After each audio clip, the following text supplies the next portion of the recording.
মনের সুখে লুঙ্গি মাথায় তুইলা বাজারে ব্যাগ হাতে লইয়া গান গাইতে গাইতে একদম নাচতে নাচতে বাসা থেকে বের হয়েছিলাম। বাসার সামনে এসে দাঁড়াতেই ওপর থেকে কিছু একটা পুরো শরীরের উপর পড়লো। তাতেই মনে হলো, ও মা, এ কি!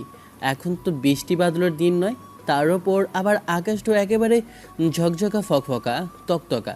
তাহলে বৃষ্টি আসতো কোথা থেকে? মাথার উপর এমন কিছু আছড়ে পড়তেই শরীর থেকে একটা বিশ্রী গন্ধ ছাড়লো। মনে হচ্ছে যে কতদিনের পচা জমা আর নোংরা টাইপের কিছু একটা গায়ের উপর পড়েছে। মেজাজটাই পুরো বিগড়ে গেল। কোন হরামিরে আমার শরীরের উপর এমনভাবে ময়লা আর নোংরা পানিটা ফেললো? বিষয়টা আলোচনার সাপেক্ষে সমালোচনা করার জন্য উপরের দিকে তাকালাম, কিন্তু না, কাউকে দেখা যাচ্ছে না। এবার বেশ খানিকটা বিরক্তি মাখা কণ্ঠ নিয়ে বললাম, কোন শালারে আমার গায়ের উপর এরকম নোংরা পানি মারে? তোকে একবার যদি হাতের কাছে পাই তাহলে কোলে বসিয়ে কষকর্ম শেখাবো। ঈশানের এমন তারা কথাতে তাড়াহুড়ো করে কেউ একজন উপর থেকে উঁকি মেরে ব্যালকানি দিয়ে তাকালো। ঈশান এবার চোখ জোড়া বড় বড় করে সেদিকে তাকাতেই খেয়াল করলো, এ তো বাড়িওয়ালা আঙ্কেলের মেয়ে। আর একে শুধু মেয়ে বললে ভুল হবে, মেয়ে তো নয়, যেন একদম ধানি লঙ্কা। তার উপর যে পরিমাণে রাগী আর জেদি আর হাড়ে বজ্জাত এই মহিলা, যদি একবার পিছনে পড়ে যায় তাহলে তো লাইফের 12টা বেজে যাবে। ঈশান কথাটা বলেই রাগী চোখে তাকিয়ে রইল। তখনই মেয়েটা ব্যালকানি থেকে উকি দিয়ে এবার মাথা বের করে দিয়ে বলতে আরম্ভ করলো, কিরে, আমাকে শালা বলিস? আমি শালা নাকি শালি? দেখি একবার তোর চাঁদ মুখখানা। সামিয়া রাগী চক্ষু নিয়ে ঈশানের দিকে তাকাতেই ছেলেটা কিছুটা ভয় পেলেও দমে গেল না। ও শরীরে এরকম নোংরা পানি মারার ফলে এরকম বকাঝকা করে দিয়েছে, তাতে যা হবার হয়েছে। ঈশানও রাগী মুড নিয়ে মেয়েটার দিকে তাকিয়ে রইল। ঈশানকে দেখেই সামিয়া একটা ডেভিল হাসি দিয়ে বলতে লাগলো, ও পিচ্চি, তুমি তুমি এই নিচে দিয়ে কি করছিলে শোনা? এরকম মশা মাছির মতো সবসময় ঘুরঘুর করলে যেখানে সেখানে এরকম পরিস্থিতিতে পড়তেই হবে। আমি মশা মাছি? তাহলে তুমিও একটা মানে বাজে মেয়ে একটা। দেখে শুনে পানি ফেলতে পারো না? পানি হলেও কথা ছিল, এ তো একদম নোংরা পচা ময়লা পানি। মেয়েটা এবার দাঁত কেলিয়ে বলতে লাগলো, দেখে তো ফেললাম, মানুষজন দেখে তো ফেলতে হবে, তাই তোকে দেখে ফেললাম। এখন কথা না বলে দূর হয়ে যা চোখের সামনে থেকে, বুঝেছিস? একে তো অন্যায় করেছো, তার উপর আবার সরি না বলে দূর হতে বলছো। তোমাকে তো আমি দেখে নেব। তুমি যে কাজটা আজকে করেছো না, এর জন্য আমি প্রতিশোধ নিব, যাকে বলে কঠিন প্রতিশোধ। তুই কি প্রতিশোধ নিবি রে? বললাম না, তুই তো মশা মাছির মতো, যে কোনো সময় হাতে পায়ে মারিয়ে দিয়ে চলে যাব, কিছু মনেই হবে না। তুই সব সময় আশেপাশে ঘুরঘুর করিস, এই জন্য আজকে একদম ঠিক হয়েছে। এরপর বেশি কথা বললে একদম উপর থেকে ইট না হলে পাথর তোর মাথায় ফেলবো, যেন ল্যাটা একেবারেই চুকে যায়। বজ্জাত মেয়ে, একবার হাতের কাছে পাই তোমার তো হচ্ছে কত বড় সাহস আমার গায়ের উপর পানি ফেলে। তবে রে দাঁড়া, তোর তো হচ্ছে, দেখাচ্ছি মজা। আর একটু আছে ময়লা পানি, বুঝছিস? ওইটুকু আনছি, তোর এবার পুরোপুরি ভেজাবো। সামিয়া কথাটা বলে তাড়াহুড়ো করে ভিতরের দিকে চলে গেল। ঈশান অবস্থা বেগতিক দেখে এবার দৌড়ে বাসার ভিতর ঢুকে গেল। একে তো মেজাজটা পুরো বিগড়ে আছে, তার উপর এই মেয়ের সাথে কথা কাটাকাটি, আবার এখন যদি এরকম করে আবার খানিক ময়লা পানি ওর গায়ের উপর ফেলে, তাহলে তো আর দেখতে হবে না। বিষয়টা ভেবেই ঈশান তাড়াহুড়ো করে সেখান থেকে সরে গেল। না হলে আর কি, এক গাদা গা থেকে বাজে একটা বিশ্রী গন্ধ বেরোচ্ছে। ঈশান কিছুক্ষণ যাবৎ বাসার ভিতর ঢোকার জন্য চেষ্টা করছে।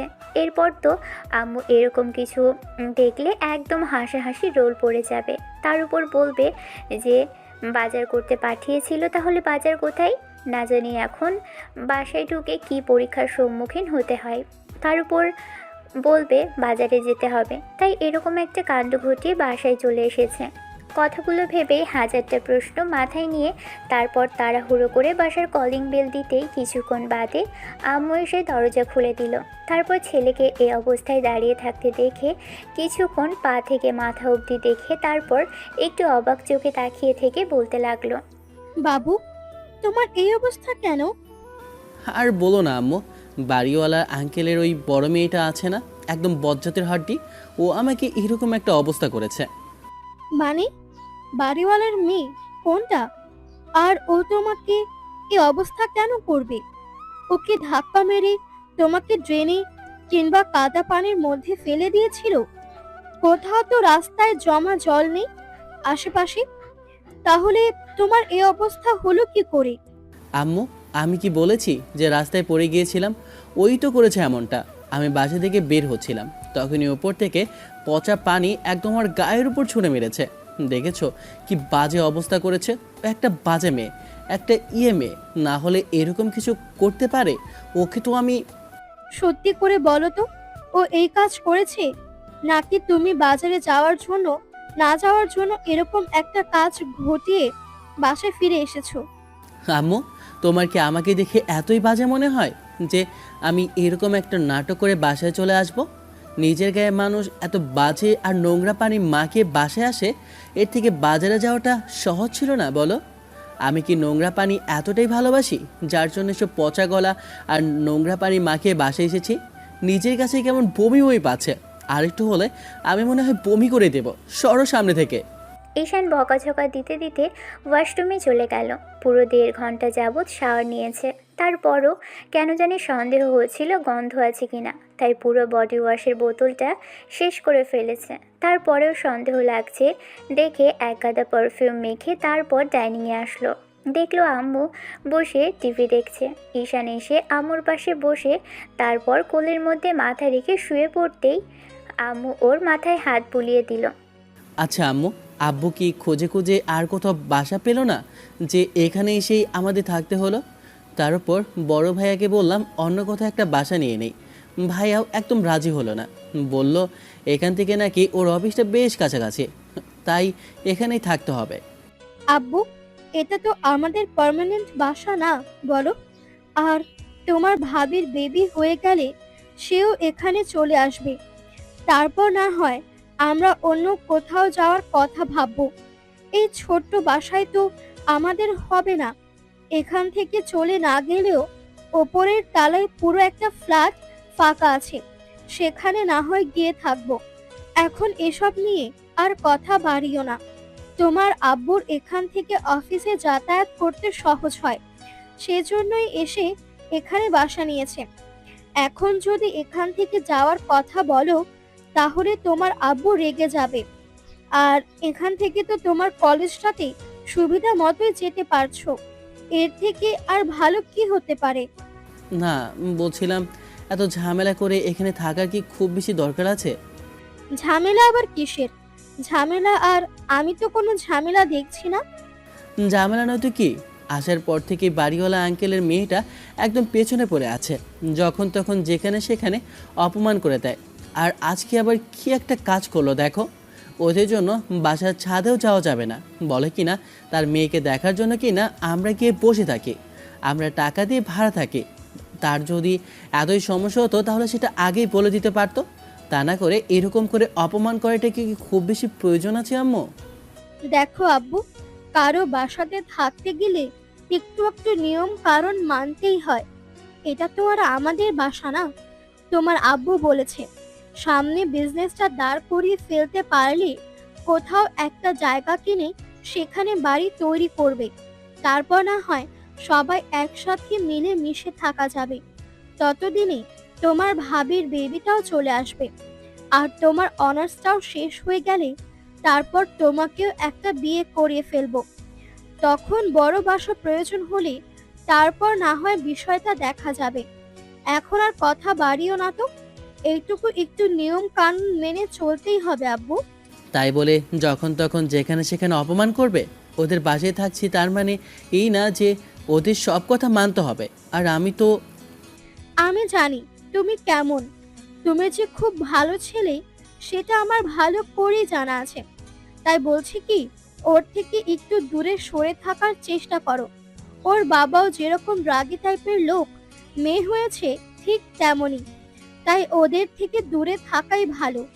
আর যদি কোনো ঝামেলা করো তাহলে ওর বাবা এই নিয়ে ঝামেলা বাড়াবে। তার থেকে কি তুমি একটু দূরে সরে থাকতে পারবে না? অবশ্য তুমি যে পরিমাণে দুষ্ট, ও তোমাকে একটা কথা শোনালে তুমি তার উল্টে দুটো কথা শুনিয়ে দেবে। তোমার কি আমাকে দেখে এতই বাজে বলে মনে হয় যে আমি মেয়েদের পেছনে পড়ে থাকি? আজ অবধি দেখেছো কখনো মেয়েদের মেয়েদের বাসা থেকে নালিশ এসেছে? অবশ্যই এসব মেইলি বিষয়ে কোনো নালিশ আসেনি, তবে তুমি যে দুষ্ট তাতে 1000 বার নালিশ এসেছে।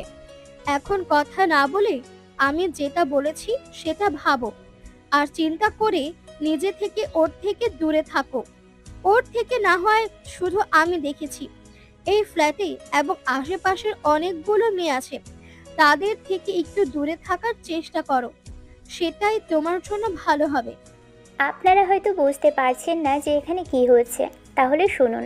আসলে ঈশান আব্বু আম্মুর দ্বিতীয় সন্তান। আফজাল সাহেবের 2 সন্তান, তার মধ্যে ঈশান ছোট। ইমন ভাইয়া প্রত্যেক গল্পের মতো এ গল্পেও থাকবে। আর ইমন ভাইয়া অনেক আগেই বিয়ে করে নিয়েছিল। 2 বছর পর এসে ভাবির প্রেগনেন্সির বিষয়টা ওরা জানতে পারে, আর প্রেগনেন্সির কারণে তাকে বাপের বাড়িতে পাঠিয়ে দিয়েছে ভাইয়া। আম্মুর একা সব কাজ করতে কষ্ট হয়, সেজন্য ভদ্রমহিলা 2-3 মাস পরে বাসায় চলে গেছে। ওদের ফ্যামিলিটা অনেক বড়, তাই সেখানে দেখাশোনা লোকজন আছে বলেই চলে গেছে। আর ভাবির বাসা থেকে লোকজন বলেছে তাকে দেখাশোনা করতে সুবিধা হবে, তাই আম্মু আব্বু আর বারণ করেনি। এদিকে ঈশান অনার্সের 3য় বর্ষের স্টুডেন্ট। লেখাপড়াটা মোটামুটি, তবে দুষ্টুমিতে একদম ফার্স্ট ক্লাস। যেখানেই যাবে সেখানেই যাক না কেন, ভবিষ্যতে অতীত বর্তমান সব কিছুই একদম টানা টানা। দুষ্টুমি আর বদমাইশি না করলে যেন ওর পেটের ভাতই হজম হয় না। এ নিয়ে 3-4টা এলাকা ওদের ছাড়তে হয়েছে। অবশ্য দুষ্টুমির কারণে না, তবে দুষ্টুমি সব এলাকাতেই করেছে। এই এলাকাতে ওরা নতুন এসেছে। আরও যে মেয়েটার সাথে এতক্ষণ যাবৎ ঝামেলা চলছিল সে হচ্ছে এই বাসারই মালিকের মেয়ে, অর্থাৎ আরব চৌধুরীর প্রথম আর বড় মেয়ে। সহজ ভাষায় যাকে বলে বাড়িওয়ালা আঙ্কেলের মেয়ে। তিনি এই গল্পের নায়িকা আর ঈশানের থেকে 2 বছরের সিনিয়র। এখন দেখার বিষয় এই ঝগড়াটে বজ্জাত আর বদমেজাজি মেয়েটার সাথে ঈশানের কিভাবে মিল হয়। তবে আমাদের সাথে থাকলে অবশ্যই আপনারা জানতে পারবেন, আর আমাদেরও জানাতে সুবিধা হবে। যবে থেকে ঈশান আর তার পরিবার এখানে এসেছে তবে থেকেই দেখছে বাড়িওয়ালা আঙ্কেলের মেয়ে অর্থাৎ সামিয়া এখানকার একদম যেন লেডি ডন। সবাইকে একদম হাতের আঙুলে নাচায়, একদম বদের হাতটি। আর এসবের মাঝে বাড়িওয়ালা আঙ্কেলের একদম হুঙ্কার তো আছেই। 2 মেয়ে, তাতেই এত তর্জন গর্জন। আর যদি একটা ছেলে থাকতো তাহলে তো পুরো এলাকাটা নিজের করে নিত ঈশান ভাবে।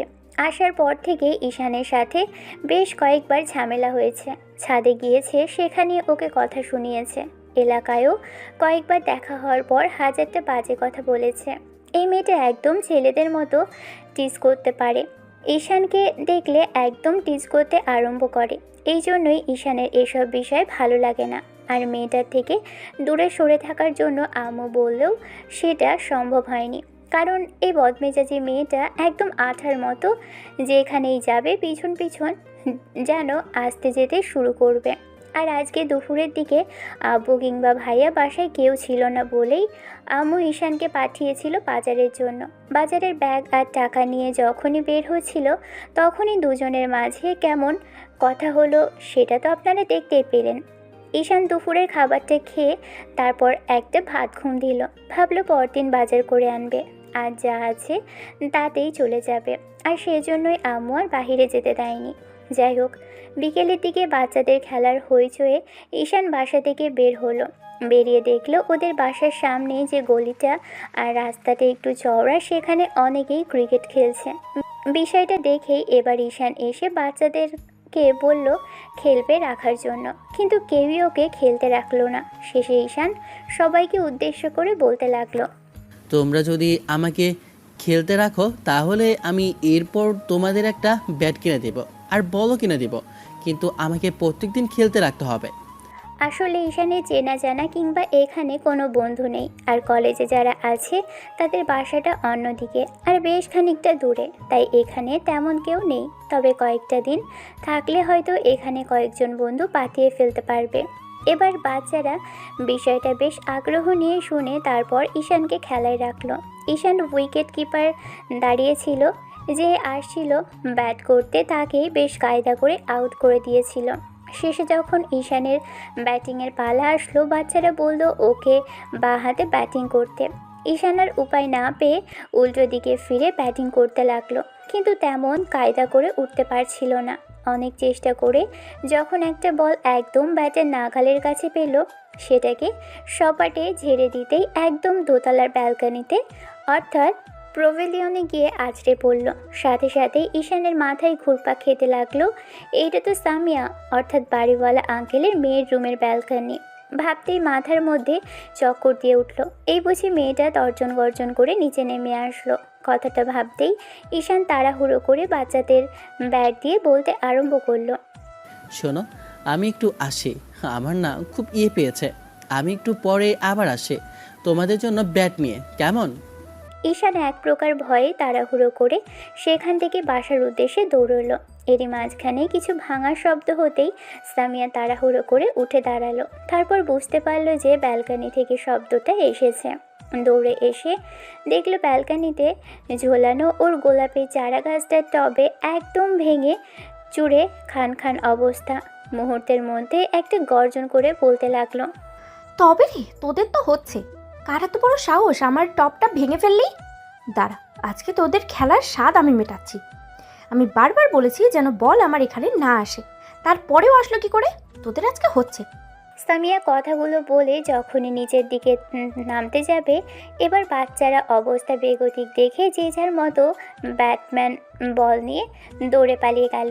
একটু বাদেই ঈশান রুমে এসে লুঙ্গি ডান্স দিতে লাগলো। না চাইতেও যে এরকম করে প্রতিশোধটা নেওয়া হয়ে যাবে সেটা ঈশান ভাবতে পারেনি, কারণ সিঁড়ি দিয়ে যখন উঠছিল তখন সামিয়ার রুম থেকে কেমন চিৎকার চেঁচামেচির আওয়াজ আসছিল। ঈশান বিষয়টা ভেবেই রুমে এসে দরজা আটকে দিয়ে ইচ্ছা মতো লুঙ্গি ডান্স দিল কিছুক্ষণ, তারপর ভিলেনি কায়দায় বলতে আরম্ভ করলো, ও আমার সাথে লাগতে এসেছেন মিস সামিয়া, তাই না? আপনার অবস্থা আমি কি করি আপনি শুধু একটাবার দেখেন। আপনি তো এই ঈশানের কাছে চুনোপটে। আজ অব্দি কেউই এই ঈশানের কায়দা করে উঠতে পারেনি, আর আপনিও পারবেন না। বাড়িওয়ালা আঙ্কেলের বড় মেয়েকে টাইট দিয়ে তবেই আমার মিশন কমপ্লিট করব। রাতটা কোনো রকম কাটলো। পরদিন কলেজে আসলো, এসে বন্ধুদের সাথে আড্ডা দিল। বাসা থেকে আসার পথে খেয়াল করেছে একটা ছেলে ওদেরই যে এলাকাতে থাকে সেখান থেকেই আসছিল। ঈশান এবার যখনই ক্লাসের দিকে যাবে তখনই ওই ছেলেটা এসে ওদের সাথে সাথে হাঁটতে আরম্ভ করলে ঈশান একবার দেখে না দেখার ভান করে ক্লাসে চলে গেল। ক্লাস শেষ হতেই বন্ধুদের সাথে কিছুক্ষণ আড্ডা দিয়ে তারপর যখনই বাসার উদ্দেশ্যে ফিরবে, এরই মাঝখানে ওই ছেলেটাকে দেখলো কলেজের বাহিরে গেটের সামনে দাঁড়িয়ে থাকতে। এবার ঈশান বাইক নিয়ে এসে ওর সামনে দাঁড়ালো আর বলতে আরম্ভ করলো, কোথায় থাকো তুমি? তোমাকে আসার সময় দেখেছি আমাদের আশেপাশে ঘুরঘুর করছিলে। তোমার বাসাটা কোন দিকে বলো তো? এবার ছেলেটার ঠিকানাটা বললে ঈশান বুঝতে পারলো ওদের বাসা থেকে মিনিট 10 হাঁটলেই বোধহয় এই ছেলেটার বাসা। কারণ এই এলাকায় আসার পর বেশ কয়েকদিন ঈশান ঘোরাঘুরি করে পুরো এলাকাটাকে একদম ভাজা ভাজা করে ফেলেছে। সবগুলো গলি টলি একদম চেনা পরিচিত হয়ে গেছে। ঈশান বুঝতে পেরে ছেলেটাকে বাইকে উঠতে বললে ছেলেটা বেশ খানিকটা অবাক চোখে তাকিয়ে রইল। তখন ঈশান একটু ধমকের সুরেই বলল, আরে ভাই ওঠো না, তোমার এলাকা থেকে আমার বাসে যেতে সর্বোচ্চ 8 থেকে 10 মিনিট লাগবে, তাও হেঁটে যেতে। আমি তোমাদের এলাকাতেই কয়েকটা দিন আগে একটা বাসা নিয়েছি। আসলে আব্বুর বিজনেসের কারণে জায়গায় জায়গায় বাসা চেঞ্জ করতে হয়, তাই তেমন কোথাও স্থায়ীভাবে থাকা হয়নি। তবে 2-4-5 বছর হয়তো এখানে থাকতে হতে পারে। আর আমাদের নিজস্ব কোনো বাসায় এখন অবধি আব্বু তৈরি করতে পারেনি, করলে হয়তো সেখানে পার্মানেন্ট হয়ে যাব। ছেলেটা উঠে বসলো, তারপর বলতে আরম্ভ করলো, আসলে আমি তোমারই ডিপার্টমেন্টে পড়ি, তবে সাবজেক্ট আলাদা। তোমাকে কয়েকদিন যাবৎ দেখছি আমাদের এলাকা থেকে আসতে, তাই ভাবলাম যে একটু কথা বলি, কিন্তু সাহস করে উঠতে পারছি না। যদি তুমি কথা না বলো সেই জন্য আর কি। ধুর মিয়া, আমি কি মেয়ে মানুষ নাকি যে কথা বলবো না? ছেলে মানুষের সাথে কথা বলবে না তো কার সাথে কথা বলবে? আর শোনো, এই এলাকায় আমার কোনো ফ্রেন্ড নেই। আজকে থেকে তুমি আমার ফ্রেন্ড। তোমার সাথেই আজ থেকে আমার আসা যাওয়া, আর এলাকাতেও আড্ডা দেওয়া। যদি আর কেউ থাকে তো সবাইকে নিয়ে আসবে, আমার সাথে পরিচয় করে দেবে। আমার কোনো বন্ধু নেই, আমি আবার একা থাকতে পারি না, সেজন্য বন্ধুবান্ধবের দরকার হয়। এটা কোনো ব্যাপার হলো? তবে আমার কিছু বন্ধু আছে, সবাই এখন অবশ্য লেখাপড়া করে না, অনেকেই পড়ালেখা ছেড়ে দিয়েছে আর অনেকেই জব করছে। ওটা কোনো ব্যাপার না, পুরুষ মানুষের সমস্যা হতেই পারে আর পড়ালেখা ছাড়তেই পারে। তবে আমার কিছু ফ্রেন্ডের প্রয়োজন, বুঝতেই তো পারছো, একা একা ছেলে মানুষ ফ্রেন্ড ছাড়া ঘোরাঘুরি করতে পারে না। এলাকাটা কেমন সেটা ভালোভাবে বুঝতে পারছি না, তবে ঘুরে ফিরে দেখেছি মোটামুটি ভালো। সে আমি তোমায় বলে দিব। আর এদিক দিয়ে সবটাই ভালো, আমার বাসা থেকে নিয়ে শুরু করে তোমার বাসা পর্যন্ত ভালো। তবে তোমার বাসার উত্তর দিকের ওই যে লেকটা, তার শেষ দিকে একদম যে রাস্তাটা চলে গেছে, ওই দিক দিয়ে কখনো যাবে না। ওইদিকে যত সব অকাজ কুকাজ আর যত সব আজে বাজে কর্মকলাপ হয়, পুরো এলাকাটাই একদম বাজে। ওইদিকে গেলে ঝামেলাও পড়বে, আর এইদিকে গেলে কেসও খেয়ে যেতে পারো। এই কথা বলছো কেন? ওসব অন্য একদিন বলবো, এখন বাসার দিকে চলো, আমার আবার একটু কাজ আছে। বিকেলে কিন্তু আমার এলাকায় এসো, দেখা করো আমার সাথে। বিকেলে আমার বাসার সামনে অনেকেই ক্রিকেট খেলি, আমরা না হয় আজকে ক্রিকেট খেলায় যোগ দিব, কি বলো? আসতে পারবো, তবে আমি একা এখন এলাকাতে তেমন কেউ নেই, সবাই কাজের জন্য ব্যস্ত, তার উপর আজকে তো ছুটির দিনও নয়। তুমি একা আসলেই হবে। ওরা কথা বলতে বলতে চলে আসলো। ছেলেটার বাসার সামনে নামিয়ে দিয়ে বাসার ঠিকানাটা নিয়েই চলে গেল। অবশ্য ছেলেটা বাসায় যেতে বলেছিল, কিন্তু প্রথম প্রথম কেমন আনইজি ফিল হচ্ছে দেখে যেতে পারলো না। বিকেলের দিকে ঈশান ছেলেটাকে কল করতেই ছেলেটা বলল আসছে। এখানে একটু এগিয়ে আসতে দেখলো ছেলেটা একা একা হাঁটতে হাঁটতে ওদের এলাকার দিকেই আসছে। ঈশান ওর সামনে এসে দাঁড়াতেই ছেলেটা একটু হাসার চেষ্টা করলো। ঈশানও ছেলেটার দিকে এগিয়ে আসলো, দুজনে কথা বলতে বলতে আসছিল। এরই মাঝে কিছুটা এসেই ওরা খেয়াল করলো যে ক্রিকেট খেলাটা শুরু হয়ে গেছে। তবে আজকের খেলাটা অন্যরকম হয়েছে। এরকম একজন খেলোয়াড় যদি সব দলেই থাকতো তাহলে বাংলাদেশ এতদিনে বিশ্বকাপ জয়ী হতো। কারণ আজকে সামিয়া ক্রিকেট খেলতে নেমেছে। এমন কিছু দেখেই দুজনে হাঁ করে তাকিয়ে রইল। খেলা চলছে পুরো দমে, আর ওরা একদম বাউন্ডারি সীমার কাছে দাঁড়িয়ে সামিয়াকে ব্যাটিং করতে দেখছে। মেয়েটা ওড়নাটা কোমরে গুছিয়ে আর পুরো খেলোয়াড়দের মতোই নেমে পড়েছে, যে কেউ দেখলেই ক্রাশ খাবে। সুন্দরী মেয়েটার এই অবস্থাতে লম্বা চুলগুলো বারবার খুলে যাচ্ছে আর যতবারই বেঁধে নিচ্ছে। ঈশান হাঁ করে সামিয়ার দিকে তাকিয়ে রইল। তখন আলামিন ওকে একটু ধাক্কা মেরে বলতে লাগলো, এরকম হাঁ করে তাকিয়ে থেকো না, মুখে মশা ঢুকে যাবে। এই খেলোয়াড়টা কে বলতো? দেখে প্রথমবার দেখছি বলে মনে হচ্ছে। এরকম একটা প্লেয়ার যদি বাংলাদেশে থাকতো, এতদিনে আমাদের বিশ্বকাপ 2-4টা কনফার্ম ছিল রে। আরে ওকে চিনতে পারলে না? ও তো তোমার বাড়িওয়ালি আঙ্কেলের বড় মেয়ে। না মানে তুমি যে বাসায় উঠেছো তারই বাসার মেয়ে। আর এই মেয়েকে এলাকায় কে না চেনে? ও যে পরিমাণে রাগী আর জেদি, তাতে যে কেউ ওর সাথে পেরে ওঠে না। আর আজকে এরকম খেলায় নেমেছে, দেখেই তো ভয় লাগছে। তার উপর আবার হাতে ব্যাট, যদি কিছু বলতেও যাও দেখা যায় ব্যাট দিয়ে পিটিয়ে একদম তামা তামা করে ফেলবে। আরে আরে দেখতে দাও, এরকম একটা প্লেয়ারের খেলা জীবনে কখনো দেখিনি। এই খেলা দেখতে পেলে জীবনটা ধন্য হয়ে যাবে। এবার ঈশান হাঁ করে তাকিয়ে থেকে সামিয়ার ব্যাটিং দেখতে লাগলো। মেয়েটা একটা বলও লাগাতে পারছে না। ঈশান ভাবলো হয়তো খেলাধুলোর কিছুই পারে না।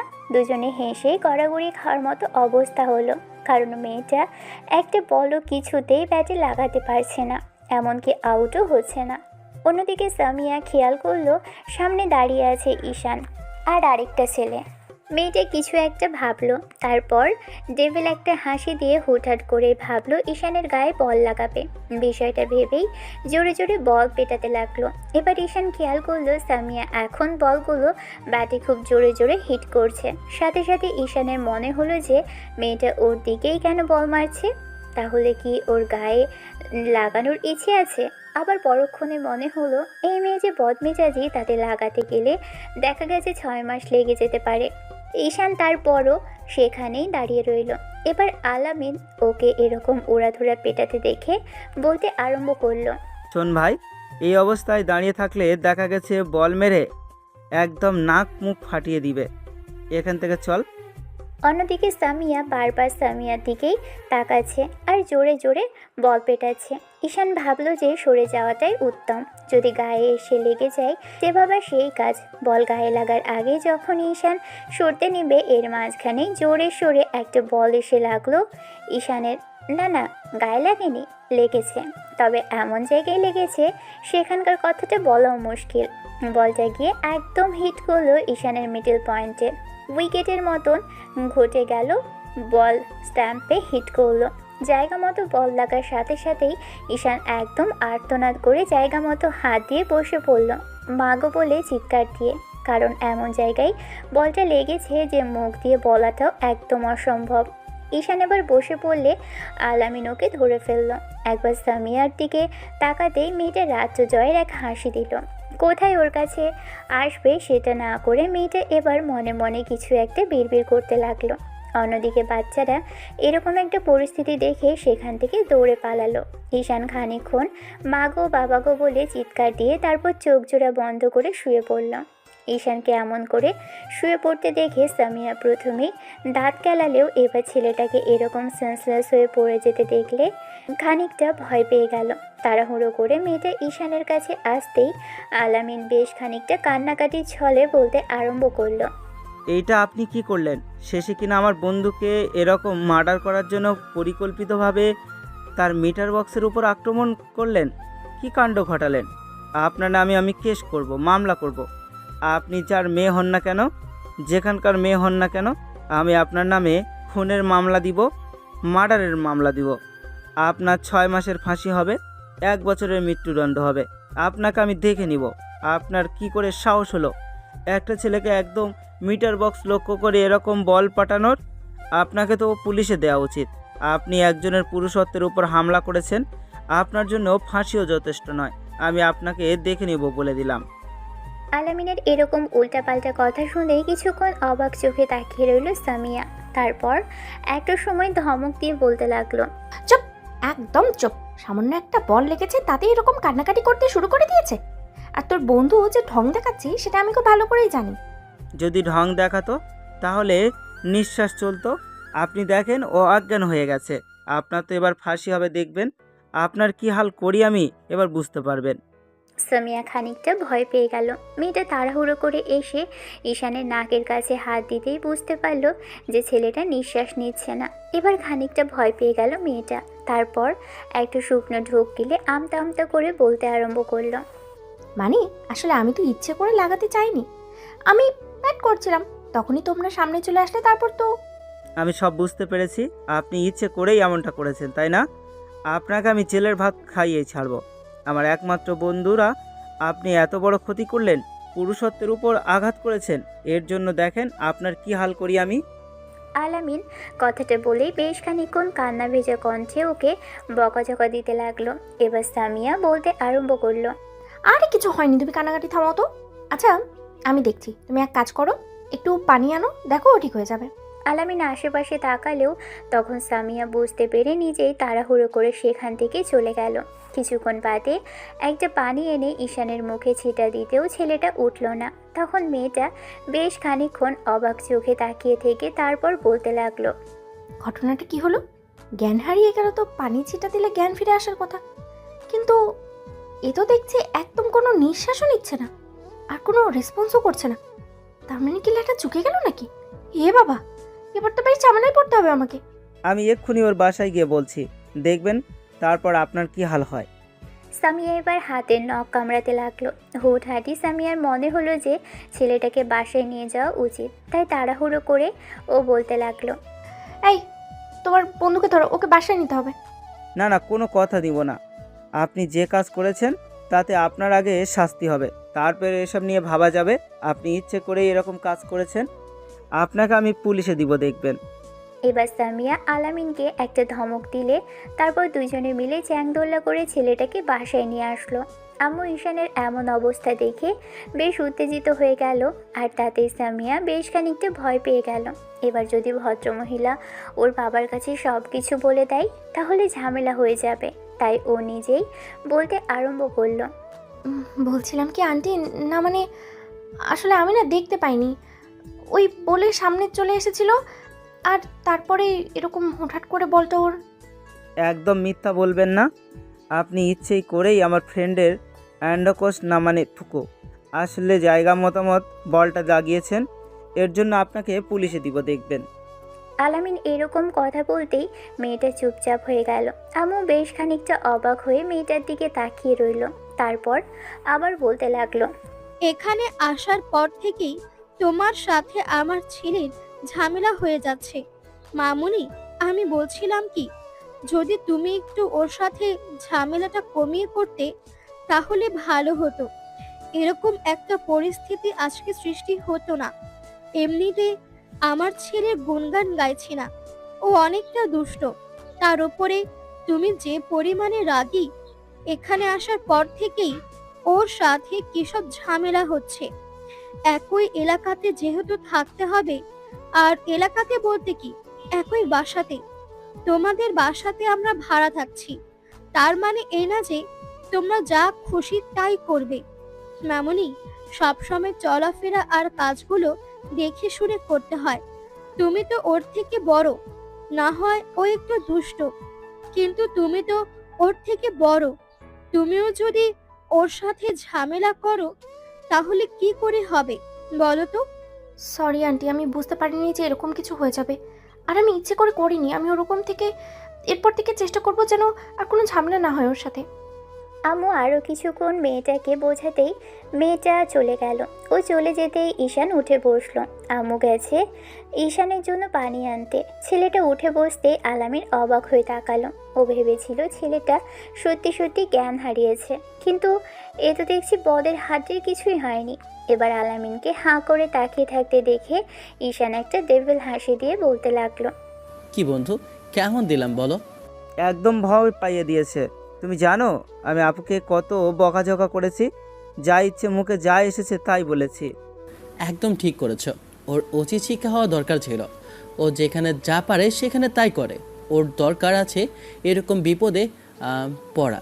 তা না হলে ও বুঝতে পারবে না যে মানুষের সাথে ঝামেলা করাটা কতটা বিপজ্জনক, বিশেষ করে আমার মতো লোকের সাথে।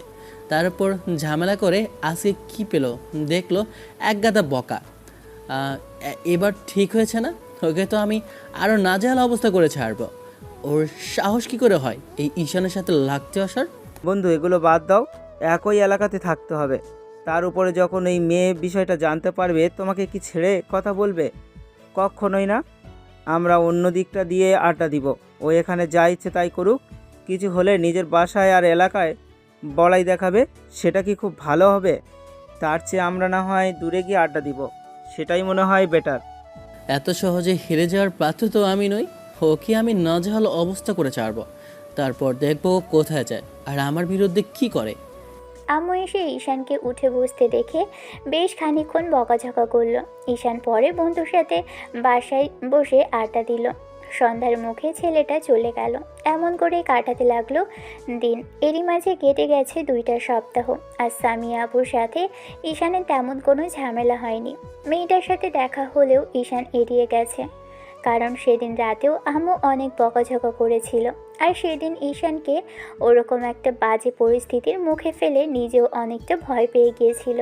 যদি ছেলেটার সত্যিই কিছু হয়ে যেত তাহলে অনেক বড় ঝামেলায় পড়তে হতো। বিষয়টা ভেবেই হয়তো সামিয়া আর কোনো ঝামেলা করেনি। এই 15 দিনের মধ্যেই সব জানতে পেরেছে। সামিয়া আপু ঠিক ওরা যে কলেজে পড়ে সেই একই কলেজে অনেক আগ থেকেই পড়ালেখা করতো।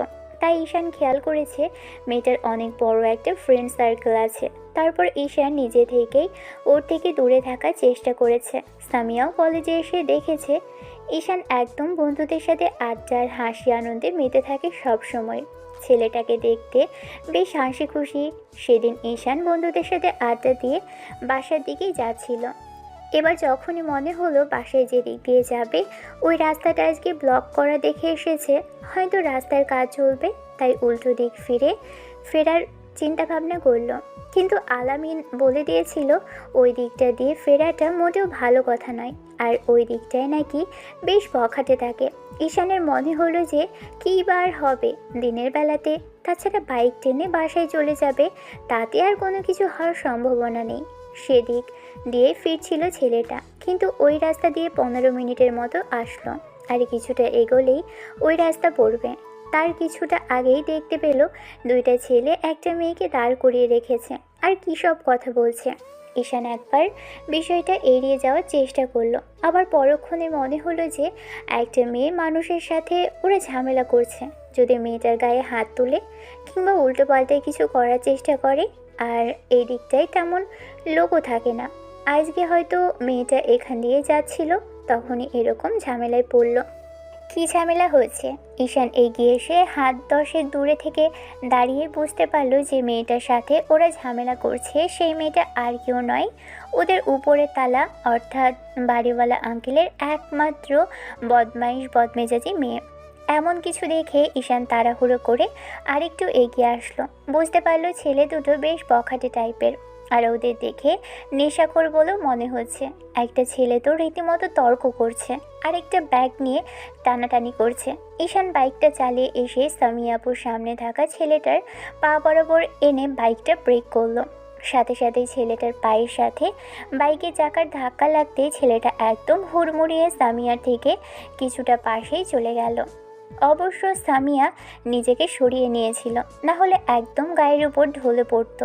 এমন কিছু দেখেই এবার সামিয়া কিছুটা সাহস পেল, কারণ সামনে দাঁড়িয়ে আছে সেই দুষ্টু বজ্জাত আর ডান পিঠে ছেলেটা, যার সাথে সেদিন ঝামেলা করেছিল। তারপর আর 15টা দিন কোনো ঝামেলা হয়নি। আজকে এসেছে সেই ছেলেটা যে ওকে এমন করে একটা পরিস্থিতিতে সাহায্য করবে, সেটা সামিয়া ভাবতে পারেনি। বখাটে ছেলেটা পড়ে যেতেই পাশে থাকা ছেলেটা রাগী দৃষ্টিতে ওর দিকে তাকিয়ে কিছু বলতে যাবে, তার আগেই ঈশান বলতে আরম্ভ করলো, এই রে, রাস্তার মাঝখানে এসে ঝামেলা করলে তো এরকমই হবে। এমনিতেই আমার বাইকের ব্রেক নেই, বারবার হর্ন দিলাম, তারপরেও কাজ হলো না। হলো তো এবার রাস্তার মাঝখানে দাঁড়িয়ে ঝামেলা করার এটাই ফলাফল। তোর সাহস কি করে হয় তুই আমাদের সাথে পাঙ্গা নিতে আসিস? তুই দেখে শুনে অ্যাক্সিডেন্টটা করলি তাই না? তাবা না বড় ভাই, আপনারা এই এলাকার ডন, একদম আন্ডার প্যান্টের বাজ পাখি। আপনাদের সাথে কি আমি বাচ্চা কাচ্চা মানুষ পেরে উঠবো? আর মাথায় হাত দেওয়ার মতো কেউ নেই দেখছি। ঈশানের এরকম ধারা বদমাইশি টাইপের কথা শুনে সামিয়া না পারছিল হাসতে, আবার না পারছিল কাঁদতে। এরকম একটা পরিস্থিতিতে যে পড়বে আর তারপর ঈশান এসে এমন দুষ্টুমি শুরু করবে সেটা ভাবতে পারেনি।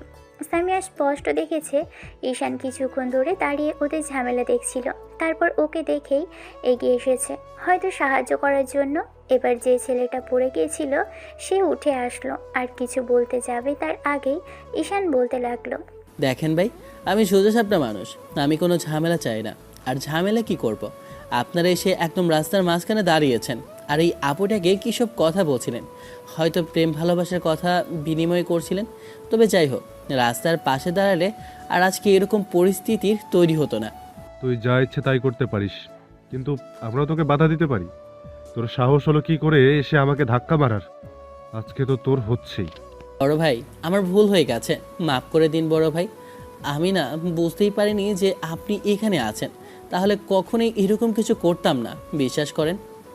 ঈশানের এরকম অনুনয় বিনয় সূচক কথা শুনে প্রথমে সামিয়া ভাবল ঈশান ভয় পেয়েছে, কিন্তু পরক্ষণে ছেলেটা একটা ডেভিল হাসি দিয়ে বলতে আরম্ভ করলো, তোরা কি ভেবেছিস আমি তোদের হাতে পায়ে ধরবো? আরে না রে, তোরা যেরকম হারামিতে এসএসসি পাস, তেমনি আমিও হারামিতে অনার্স পাস। তোদের থেকে কিছুটা হলেও আমার লেভেলটা উঁচু।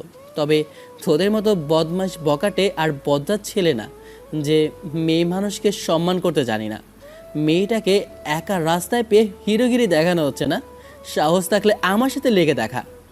এবার ছেলেটা বেশ খানিকটা রাগীভাবে এগিয়ে আসতেই ঈশান ওর পেট বরাবর একটা লাথি মারল, আর বাকিটা এগিয়ে আসার সাথে সাথেই কষিয়ে পড়ল ওর বাঁ কানে চড়। আর এরকম কিছু হতেই সাথে সাথে ছেলে দুটো মাটিতে পড়ে গেল। দেখে বোঝা যাচ্ছে নেশাখোর হয়তো ছিনতাই করার জন্যই সামিয়াকে আটকে রেখে দিত, আর তার থেকেও বেশি বাজে কিছু হতে পারত। সামিয়াকে ছেলে দুটো এখান থেকে জোর করে অন্য কোথাও নিয়ে যেত আর সম্মানহানি করার চেষ্টা করত। তাই ঈশান আর চুপ করে থাকতে পারেনি। এলাকায় আর পার্সোনাল যে ঝামেলা আছে সেটা ওদের মাঝে আছে, তাই বলে একজনকে এরকম পরিস্থিতিতে ফেলে চলে যাবে ততটা বাজে ছেলে ঈশান নয়। ছেলে দুটোকে আরও কয়েকটা পেট বরাবর লাথি মারতেই ব্যথায় কুকাতে লাগলো। এবার সামিয়া এসে ঈশানের হাত ধরে ওকে সরিয়ে দিল আর বলতে লাগলো, ঈশান প্লিজ ছেড়ে দাও ওদের। আর এখানে থাকাটা আমাদের ঠিক হবে না, চলো এখান থেকে। ওদের নেটওয়ার্কটা অনেক বড়, ওরা বকাটে, তাই যা খুশি তাই করতে পারে। কিন্তু আমরা ওদের সাথে পেরে উঠবো না, আমাদের এখানে থাকাটা ঠিক হবে না। ওদের সিন্ডিকেটটাও আমি ভেঙে দেবো আপু, দেখবেন খুব শীঘ্রই ওদের এই অবস্থা আর থাকবে না। ওরা এখান থেকে কি করতে পারে আমিও সেটা দেখতে চাই। খুব শীঘ্রই ওদের এই এলাকাটা ছাড়তে হবে, আর এই এলাকার মানুষ খুব শান্তিতে বসবাস করবে দেখবেন। ঈশান কথাটা বলতেই সামিয়া একটা দীর্ঘ নিঃশ্বাস ফেলল। ঈশান বাইকটা স্টার্ট করলো। মেয়েটা দাঁড়িয়ে আছে দেখে ঈশান এবার একটু হাসার চেষ্টা করে বলতে লাগলো, ভয় পাবেন না, আমি ওদের মতো অতটা বাজে নই। একটু দুষ্টু হতে পারি আর দুষ্টুমি করতে পারি, বকাঝকা আর কথা কাটাকাটি আমাদের মাঝে হতেই পারে। তাই বলে কোনো মেয়েকে অসম্মানিত হতে দেখলে তার পাশে এসে দাঁড়ানোটা আমার কর্তব্য। এতটাও বকে যায়নি যে আব্বা মুর্দার শিক্ষাটা ভুলে গেছে। আপনি উঠুন আপু। এবার ঈশানের কথাতে সামিয়া কিছুক্ষণ ধরে কিছু একটা ভাবলো। তখন ঈশান বলতে লাগলো, আমার কথা বিশ্বাস হচ্ছে না? বলুন তো, আপনার সাথে আমার জমি জমা নিয়ে ঝামেলা আছে, নাকি আপনার বোনকে নিয়ে আমি পালিয়ে গিয়েছিলাম যার জন্য আমার মুখটা পর্যন্ত দেখতে চান না আপু? ওটা তেমন কিছু না। আর তুমি এমন করে কথা বলছো কেন? পার্সোনালভাবে আপনার সাথে আমি দুষ্টুমি করতেই পারি, আমি একটু দুষ্টু হতেই পারি, সেই জন্য বকাঝকা করেছেন। একের পর এক রিভেঞ্জ তো এক একজন নিচ্ছি, সেটা না হয় নিজেদের মধ্যেই থাক, কিন্তু বাইরের সমস্যায় পড়লে সেটার জন্য তো হেল্প করতেই পারি। এখন উঠুন, এখানে দাঁড়ানোটা ঠিক হবে না। আমার ফ্রেন্ড বলেছিল এই রাস্তাটা ভালো না। আপনি যে এখান দিয়ে এসেছেন জানতাম না, তবে ওপরওয়ালাই হয়তোবা আমাকে এখান দিয়ে পাঠিয়েছিল, না হলে আজকে একটা ভালো কাজের মধ্যে নিজেকে জড়াতে পারতাম না। এবার ঈশানের কথাতে সামিয়া কিছু একটা ভেবে তাড়াহুড়ো করে উঠে বসলো। তারপর কাঁধে হাত রাখতেই ছেলেটা বক বক করতে করতে বাইক স্টার্ট করলো। আর কিছু দূর যেতেই চুপ করে রইলো। তখন খেয়াল করলো মেয়েটাকে বাইকের লুকিং গ্লাসে দেখতে অসম্ভব রকমের কিউট লাগছে। তার উপরে আজকে নীল একটা থ্রি পিস পরেছে, হাত ভর্তি চুড়ি, চোখে কাজল, কপালে একটি ছোট্ট টিপ, সব মিলিয়ে একদম অফসরি। যে কোনো ছেলেই প্রথম দেখাতে ক্রাশ খাবে। ঈশানও তার ব্যতিক্রম হচ্ছে না। তবে এই মেয়েটা যে পরিমাণে রাগী আর ওর থেকে সিনিয়র, সব মিলিয়ে এসব না ভাবাটাই ভালো। ঈশান চুপচাপ ড্রাইভ করে বাসার উদ্দেশ্যে আসতে লাগলো। আর একটু দূরে এসেই সামিয়ার এবার যে প্রশ্নটা করলো সেটা শোনার পর ঈশান হঠাৎ করেই ব্রেক করে বসলো। প্রশ্নটা কেমন ছিল একবার তো আপনাদেরও জানতে ইচ্ছে করছে, তাই না? আচ্ছা, তোমার গার্লফ্রেন্ড আছে?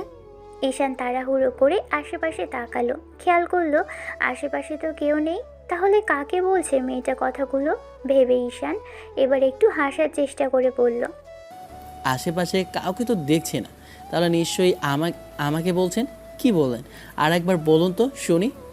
টং করো না তো, এই যুগের ছেলে আর বলছো যে তোমার গার্লফ্রেন্ড নেই, সেটা আমাকে বিশ্বাস করতে হবে। আমি তো আমার গার্লফ্রেন্ড না যে আপনাকে বলে বিশ্বাস করাতে হবে, কিংবা আপনাকে এসব বিশ্বাস করানোর জন্য আমি লেগে আছি। দেখুন আপু, আব্বুকে বারবার বাসা চেঞ্জ করতে হয়, আর কলেজ আমাকে কয়েকবার করে চেঞ্জ করতে হয়েছে। আমার দুষ্টুমির কারণে অবশ্যই এলাকা ছাড়তে না হলেও, তবে কলেজ লাইফ থেকে শুরু করে নিয়ে এই পর্যন্ত যে দুষ্টুমি করেছি তা দেখে মেয়েরা কখনোই আশেপাশেও আসেনি। আর মেয়েদের বিষয়ে আমি অতটাও এগিয়ে যাইনি, নিজে থেকেই দূরে থাকার চেষ্টা করেছে, তাই আর এসব নিয়ে ভাবা হয়নি। অবশ্যই এত দুষ্ট ছেলেকে কেউ ভালোবাসতে চাইবেও না। আর প্রেম ভালোবাসা করার জন্য এই স্মার্ট স্টাইলিশ এর এত সুন্দর চেহারা হতে হয়, আমার তার কিছুই নেই। তাহলে কেনই বা মেয়েরা আমার পেছনে পড়ে থাকবে বলুন? এমন কিছু আমি কখনোই বিশ্বাস করবো না। আমার কিন্তু তা মনে হয় না ঈশান। এলাকায় কতগুলো সুন্দরী মেয়ে আছে, তুমি যদি বলো আমি না হয় নিজে থেকে দাঁড়িয়ে থাকি। কোনো দরকার নেই আপু, এত দায়িত্ব নিয়ে আমাকে ডোবানোর। আমি চাইছি না এই মুহূর্তে ডুবে যেতে। আপনার যদি খুব ইচ্ছা হয় আপনি নিজে ডুবুন, আমাকে ডোবানোর কি দরকার বলেন তো? আমার এসবে কোনো ইন্টারেস্ট নেই। আব্বু আম্মুকে কথা দিয়েছে কোনো রিলেশনের মধ্যে যাচ্ছি না। পড়ালেখাটা যেটুকু করেছি সেটুকু তেমনভাবেই থাকুক। দিন শেষে ওই যা হয় আর কি। আব্বু তার কোনো বন্ধু টন্ধুর মেয়েকে ধরে তারপর দেখা যাবে বিয়ে দিয়ে দিবে, সেটাই না হয় করে নিব। আমার কিন্তু তা মনে হয় না। খুব শীঘ্রই মনে হয় তোমার কোনো রিলেশন হবে আর তুমিও কারোর সাথে প্রেমে জড়াবে। আপনার কথা শুনে আমার অবাক লাগছে আপু। লাইফটা আমার, আর আপনি সেটার সিদ্ধান্ত দিয়ে দিচ্ছেন। আমি কিন্তু বুঝতে পারছি যে আপনি আমার সাথে মজা করছেন। দেখুন আপু, আমি এসব মজা কিংবা রসিকতা পছন্দ করি না। ঈশান সামিয়াকে চুপ করে থাকতে দেখে আবারও বাইকটা স্টার্ট করলো। কিছুক্ষণ বাদে মেয়েটা চুপ করে আছে দেখে ছেলেটাও চুপ করে বাইকটা চালিয়ে একদম বাসা অবধি আসলো। দুজনের মাঝে আর কোনো কথা হয়নি। ঈশান বাসার সামনে এসে বাইকটা ব্রেক করতেই সামিয়া থেমে গেল, একটা ধন্যবাদও দিল না। কি মেয়ে রে বাবা, এত বড় একটা উপকার করলাম আজকে, একটা ধন্যবাদ পর্যন্ত দিল না। ঈশান বিড়বিড় করতে করতে বাসায় চলে আসলো। তারপর এসে ফ্রেশ হয়ে খাওয়া দাওয়া করলো। এমন করেই যাচ্ছে দিন। এখন ঈশান প্রায়ই দেখে মাঝে মধ্যে সামিয়া আপু কলেজে যাওয়ার জন্য রিক্সা পায় না। ছেলেটা তখন জোর করলে মেয়েটা ওর সাথেই যায়। দুজনেই একই সাথে যাওয়ার সময় ঈশান নিজে থেকে বকবক করে। আর এই দিনগুলোতে সামিয়ার সাথে ঈশানের তেমন করে কোনো ঝামেলা হয়নি। তবে ঈশান চায়নি মেয়েটার সাথে কোনো ঝামেলা হোক। আর ঝামেলা করেই বা কী হবে, একই এলাকাতে থাকবে। দুদিন বাদে মেয়েটার বিয়ে হয়ে গেলে তারপর আর কোনো ঝামেলা করার মানুষ থাকবে না। তাছাড়া ঝামেলাতে শুধু বিপদই হবে। আজ বাদে কাল দুজনের দেখা, সকাল হলেই দুজনের একই বাসাতে দেখা হয়। তাই ঈশান চায়নি আর কোনো ঝামেলা বাড়াতে। তেমনই একদিন সামিয়ার রিক্সা পায়নি বলে ঈশান ওকে জোর করে বাইকে ওঠালো। আজকে সামিয়ার ঈশানকে পিছন থেকে এক হাতে জড়িয়ে ধরে রেখেছে। মেয়েটাকে বেশ হাসি খুশিই দেখাচ্ছে। ঈশান কারণ জানতে চাইলে তখন সামিয়া বলল, একটা বিষয় ভেবে দেখেছো তুমি? এখানে আসার পর থেকে তোমার সাথে আমার কতবার ঝামেলা হলো, তারপরেও এখন তোমার সাথে আবার ভাব হচ্ছে। তার মানে কি বুঝতে পারছো? আমি অত কিছু বুঝতে পারি না আপু, আমার বোঝার মতো বয়স হয়নি, তাই বোঝাটা আমার পক্ষে সম্ভব না। যদি বুঝতে পারি তবে জানাবো। তা বুঝতে পারবে কেন? কলেজের ওই মেয়েগুলোর সাথে পারবে লটর পটর করতে, সেটা তো খুব ভালো করেই বুঝতে পারো, তাই না? দেখো আপু, তুমি যেটা দেখেছো সেটা কোনোভাবেই সত্যি না। আর ওরা আমার ক্লাসমেট, আমার সাথে কথা বলতে এসেছিল, তাই বলেছিলাম। আগে একই এলাকাতে থাকতাম, তাই মাঝে মাঝে দেখা হতো, কিন্তু এখন আর দেখা হচ্ছে না। তাই জিজ্ঞেস করছিল কোথায় আছি, কি করছি সেটাই। আর কি বল বল, ওদের সাথে তোমার অনেক দিনের লটর পটল চলছে, তাই না? মেয়েগুলো তোমার পছন্দ করে, আমি কি সেটা বুঝতে পারিনি ভেবেছো? আজব তো, তুমি এইসব কথা বলছো কেন? আচ্ছা সত্যি করে বলো তো, তুমি কি কোনো কারণে জেলাসি ওর সাথে আমি কথা বলেছি বলে? আমার বয়ে গেছে জেলাস ফিল করতে। আর সবচেয়ে বড় বিষয় হচ্ছে ওর সাথে তুই কথা বললি কি, হ্যাঁ? আর না বললি কি, তাতে আবার কিচ্ছু যায় আসে না। তাই তুমি যে সেটাই করতে পারো, তাতে আমার কিচ্ছু মনে করবো না আমি। আমি তো একটা বিষয় বুঝে গেছি আপু, তুমি লুকিয়ে লুকিয়ে আমার দিকে নজর রাখছো, তাই না? এগুলো কিন্তু মোটেও ঠিক না। তুমি আমার দিকে নজর দিতে পারবে না বলে রাখলাম। তা পারবো কেন? ওইসব আজে বাজে মেয়েদের সাথে লটরপটর করতে তো তোমার ভালোই লাগে, তাই না? ওদের সাথে গিয়ে প্রেম করো যাও। আমি একটা বিষয় বুঝতে পারছি না আপু, ওদের সাথে কথা বলেছি তাতে তোমার তো জ্বলছে কেন? তার মানে তুমি জেলাসি। আমি বুঝতে পেরেছি, তুমি ওদের সাথে কথা বলাতে খুব বেশি জেলাসি। সমস্যা নেই, এটা আরও কিছু হতেও পারে, তাই আগে থেকে সাবধান হয়ে যাওয়া ভালো। আমি তোমাকে সতর্ক করছি, কেমন? মাঝে কাটলো আরও একটা মাস। ঈশান এরই মাঝে খেয়াল করেছে যে সামিয়া আপু এখন প্রায়ই ওর দিকে খেয়াল রাখে আর সব সময় নিজে থেকে এসেই কথা বলে। মেয়েটা এখন আগের মতো আর রাগ দেখায় না, নিজের মতো করেই হেসে কথা বলে। ব্যাপারটা ঈশানের কাছে কেমন সন্দেহজনক মনে হলো। তেমন করে সন্দেহ করেনি। হ্যাঁ, সেদিন কলেজ থেকে ফেরার পথে সামিয়া আর ঈশান একই সাথে ফিরছিল, কিন্তু আজকে ঈশানের বাইক নেই। মেয়েটা ওকে নিজে থেকেই ডেকেছিল, সেজন্য কলেজ থেকে ফেরার সময় এক রিক্সা করেই দুজন ফিরছে। দুজনের মাঝেই কোনো কথা নেই। ঈশান চুপচাপ সামিয়ার পাশে বসে আছে। মেয়েটা কেমন মুচকি মুচকি হাসছে। ঈশান বিষয়টা বুঝতে পেরে এবার জিজ্ঞেস করলো, তোমার কি হয়েছে বলো তো আপু, এরকম করে হাসছো কেন? তোমাকে দেখে মনে হচ্ছে ঘটনা তো একটা আছে। আগে বলো আমাকে কি হয়েছে। সব কিছু বলবো, বলার তো একটা সময় আছে, তাই না? আর যখন ইচ্ছা হবে তখন বলবো, এত জোর করে শুনতে হবে না তোমার। সেই তো তোমার ইচ্ছা, তুমি কখন বলবে না বলবে সেটা তোমার একান্ত ব্যক্তিগত ব্যাপার। আমি এত জোর করছি কেন? ঈশান চুপ করে রইল। তখন সামিয়া একটু মুচকি হেসে বলতে লাগলো, আচ্ছা শোনো, বিকেলে একটু বাসার বাইরে দেখা করো, হাঁটতে বেরোবো দুজনের সাথে, আর তোমার সাথে কিছু কথা আছে, তখন তোমাকে সবটাই বলবো। সেটা বুঝতে পারলাম, কিন্তু আজকে এত সেজেগুজে আসা হয়েছে আর এত খুশি খুশি লাগছে কেন? তার মানে কি যাকে পছন্দ করো সে কি রাজি হয়ে গেছে আপু? দিলি তো মোটটা নষ্ট করে। এত সব আলতু ফালতু কথা না বলে যেটা বলার সেটা তো বলতেই পারতি, তা না করে উল্টো পাল্টা বলে আমার মাথাটা খারাপ করে দিলি। তাই আমি আবার কি করলাম? তুমি আবার এরকম তুইতুকারি করছো কেন? আমি তো জাস্ট খুশির কারণটা জানতে চাইলাম। ওকে, ঠিক আছে, আর কখনো জানতে চাইবো না। বাসায় আমার ছোট বোনটা পক করে মাথা নষ্ট করবে, আর এখানে হয়েছিস তুই। তোকে কিছু বলে বোঝানো যাবে না, আর না ওকে ফ্রেন্ডে। তোকে দেখেছি হাতে কলমে একদম সম্পূর্ণভাবে সবটা বুঝিয়ে দিতে হয়, তাহলে তোরা কিছুই বুঝতে পারিস না। তোর সাথে যার বিয়ে হবে তাকে একদম তোকে শিখিয়ে পড়িয়ে নিতে হবে। আমার সব কিছু বোঝা হয়ে গেছে। উল্টাপাল্টা আজব আজব কথা বলো না তো, এইসব কথা আমার মোটেও ভালো লাগে না। তুমি সবসময় তাই বলো। সামিয়া মুচকি হাসলো, তারপর ঈশানের গালটা টেনে দিতেই ছেলেটা গালে হাত বোলাতে লাগলো। তখন সামিয়া বলল, ঠিক আছে, যাও এখন বাসায় যাও, আর বাসায় গিয়ে যেন আমার কথা ভুলে যাও না। সব কিছু মনে রাখবে, আমি কি কি বলছি সবটাই যেন ঠিকঠাকভাবে মনে থাকে। আর যদি বিকেলে এসে দেখি যে ঠিক সময় আসোনি, তাহলে তোমার অবস্থা খুব বেশি খারাপ হবে। শোনো, মেয়েটা রিক্সা থেকে নেমে মিষ্টি করে হেসে ঈশানের গালটা আরেকবার টেনে দিয়ে চলে গেল। ঈশান বুঝতে পারছে না এই মেয়ের কী হয়েছে, বারবার শুধু সোনা মনা কী সব কথা বলছে। নির্ঘাত এই মেয়ের মাথায় সমস্যা হয়েছে, না হলে এসব আজে বাজে কথা তো বলার কথা নয়। ঈশান কিছুক্ষণ যাবৎ চুপ করে থেকে তারপর বাসার ভিতরে চলে আসলো। কেন জানি মনে হচ্ছে এই মেয়ের মাথাটা হয়তো খারাপ হয়েছে, নাহলে এসব আজব আজব কথা বলবে না। সারাটা দুপুর থেকে নিয়ে বিকেল অবধি ঈশান ভাবলো, তারপরও কোনো কথায় মাথায় ঢোকাতে পারলো না। তার মানে কি মেয়েটা পাগল টাগল হয়ে গেল না তো? ঈশান সেটাই ভাবতে লাগলো।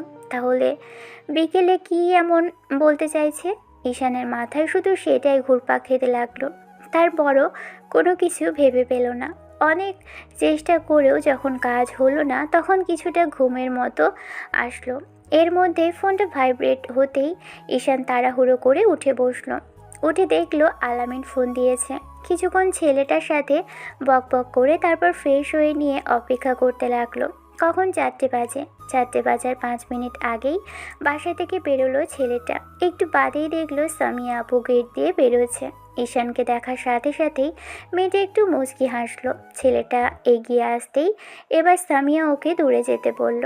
কারণটা বুঝতে পারল না, লুকিয়ে চুরিয়ে প্রেম করছে নাকি যে দূরে যেতে হবে। ঈশান সেখানেই ক্যাবলার মতো দাঁড়িয়ে রইল। সামিয়া আশেপাশে তাকিয়ে তারপর এসে ঈশানের হাত ধরে টেনে ওদের বাসা থেকে কিছুটা দূরে নিয়ে আসলো। অন্য একটা বাসার সামনে এসে আশেপাশে তাকালো, দেখলো কেউ নেই। এই মুহূর্তে মেয়েটাকে সামনে থেকে তাকিয়ে থেকে দেখে মনে হচ্ছে যে বড্ড বেশি খুশি। কি হয়েছে মেয়েটার? সেটাই জিজ্ঞেস করার আগেই সামিয়া যে প্রশ্ন করলো সেটাতে ঈশান ওর দিকে চোখ বড় বড় করে তাকালো। আমাকে কেমন লাগছে দেখো তো। সামিয়ার এমন ধারা প্রশ্নে ঈশান চোখ বড় বড় করে তাকালো। আশেপাশে তাকিয়ে বোঝার চেষ্টা করলো ওর সাথে আজ হচ্ছে এটা কি। তখন মেয়েটা আবারও সে একই প্রশ্ন করলো। ঈশান সামিয়ার পা থেকে মাথা অবধি একবার দেখলো। মেয়েটাকে অসম্ভব রকমের সুন্দরী লাগছে। কালো একটা শাড়িতে একদম অপ্সরীর মতোই লাগছে। যে কেউ প্রথম দেখাতেই প্রেমে পড়তে বাধ্য হবে মেয়েটার।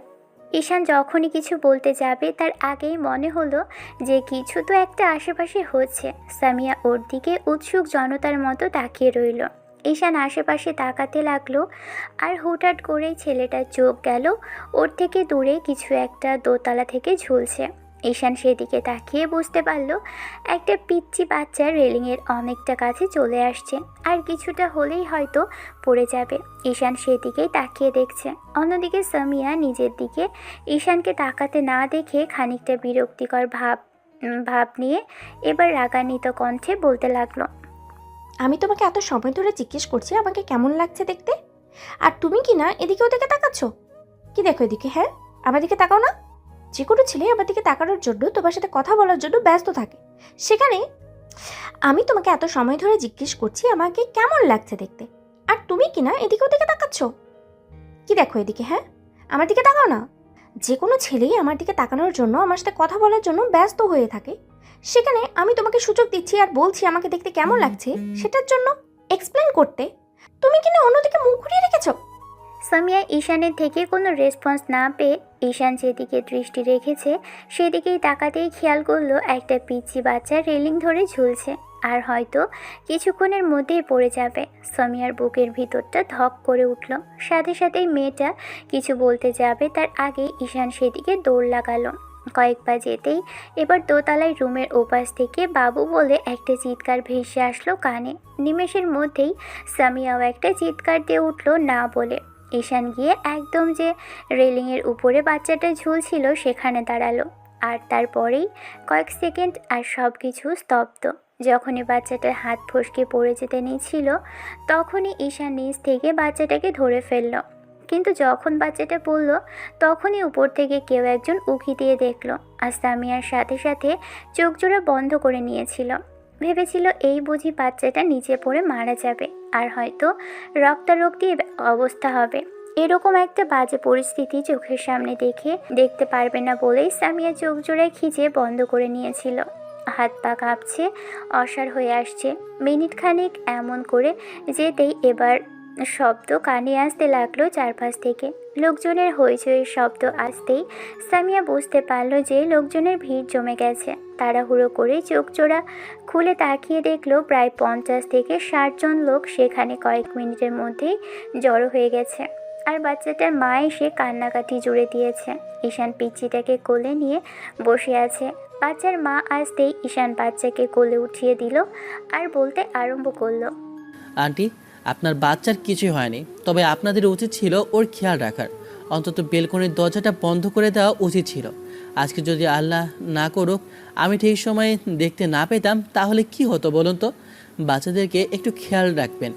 এরকম করে সবসময় ছেড়ে দিয়ে নিজেদের কাজে ব্যস্ত থাকলে এরকম বিপদে পড়তেই হবে। সামিয়া সেখানেই দাঁড়িয়ে বিষয়টা দেখতে লাগলো। এরই মাঝে একজন বৃদ্ধ লোক এসে ঈশানের মাথায় হাত বুলিয়ে দিল আর হাজারটা কথা বলল, দোয়া করলো ছেলেটার জন্য। বৃদ্ধ মহিলা হয়তো পিচ্চি বাচ্চাটার দাদি কিংবা অন্য কেউ হতে পারে। ঈশান মিনিট 15 সেখানেই কথা বলতে আরম্ভ করলে লোকজন আরও জড়ো হতে লাগলো। একটু বাদেই ছেলেটা সবাইকে উদ্দেশ্য করে বাচ্চাগুলোর ব্যাপারে বলল, সবাইকে সাবধান থাকতে বলল আর নিজেদের বাচ্চার খেয়াল রাখতে বলল। ঈশানের হুটহাট করে মনে হলো যে সামিয়া ওকে নিয়ে বেরিয়েছিল, কিছু হয়তো বলতেও চাচ্ছিল। ঈশান আরও খেয়াল করলো ওদের ফ্ল্যাট থেকে লোকজন বেরিয়ে আসছে, তাই ছেলেটা ভিড় ঠেলে বেরিয়ে দেখলো সামিয়া সেখানেই দাঁড়িয়ে আছে। ঈশান এবার জিহ্বা একটা কামড় দিল। তাড়াহুড়ো করে এসে মেয়েটার সামনে দাঁড়াতেই খেয়াল করলো ও কেমন যেন আনমনে সেদিকে তাকিয়ে আছে। ঈশান যে ওর সামনে এসে দাঁড়িয়ে আছে মেয়েটা সেটা খেয়ালই করছে না। সামিয়া কিছু বলতে না দেখে ঈশান ভাবলো মেয়েটা রাগ করেছে, তাই বলতে আরম্ভ করলো, সরি আপু, আসলে আমার ভুল হয়েছে। আমি ছেলেটাকে ওর মায়ের কাছে দিয়ে আবার বয়ান দিতে গিয়েছিলাম। বক্তব্য না দিলে হয়তো তোমার কাছে চলে আসতাম। প্লিজ তুমি রাগ করো না। ঈশানের কথাতে সামিয়ার হুঁশ ফিরতেই মেয়েটা এবার কিছুটা চমকে গিয়ে তারপর আবার একটু হাসার চেষ্টা করলো। ওর কপাল দিয়ে ঘাম ঝরছে।